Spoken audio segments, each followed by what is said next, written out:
Thank you, Matt. Well, happening today, hundreds of inmates in Alabama prisons will be released as part of a state law passed a few years ago, modified in 2021. You might recall those modifications go into effect today. It gives certain inmates mandatory pre-release supervision by the Alabama Bureau of Prisons and Paroles. But there are things that have to happen before the inmates are set free. Cam Ward is the director of the Alabama Board of Pardons and Paroles. He joins us now live by Zoom to clarify some things.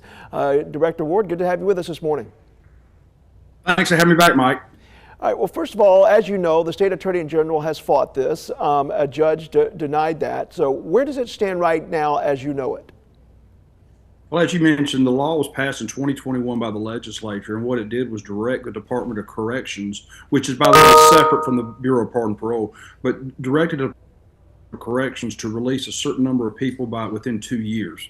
And now the Attorney General did oppose part of this because his fear was victims were not being properly notified. So when that happened, the Department of Corrections eventually reduced that number to, today it'll be 92, I think they're doing today. As part of that law, and my agency to take a position one way or the other on it. However, we intend to follow the law to the fullest extent as it's written, and we intend to do that and carry it out. One thing that the law did provide for was, or actually two things. One, it said that it had to be people who within the next 10 months were already going to get out of prison anyway. Some of them as short as 2 months.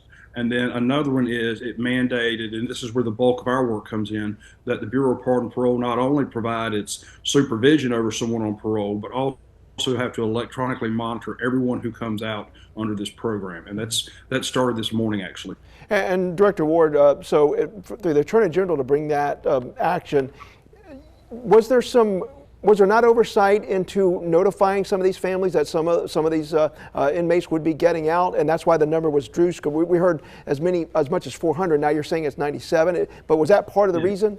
Today there's 97. So the Department of Corrections under Commissioner Ham, they're required to provide notification to the victims' and victims' families of anyone's getting out under this program, and it just, for lack of better words, just didn't occur. And so that's why that number scaled down. The population coming out today, from what the list DOC gave us, primarily victimless crimes, which are usually drugs, and then those where the victims were notified. So as the Department of Corrections continues to notify these families and these victims, then they'll continue with the program as goes. Well, hopefully, when we get to that point, they don't return to prison. They make the most of their second chances. But Director, is that Pollyanna, or what gives you confidence to ensure the public that they have nothing to worry about when that does happen? Well, when they wrote this law, I mean, I guess that was their intent, was to make sure they had some sort of supervision before they went back into society.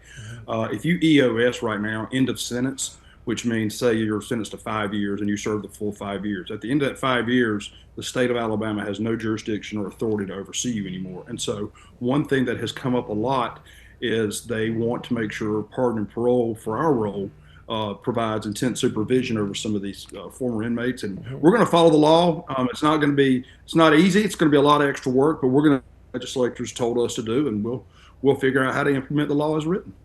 Let's say we weren't talking about 97. Let's say we were talking as many as 400 inmates. Is that really enough to help deal with the problem of overcrowding?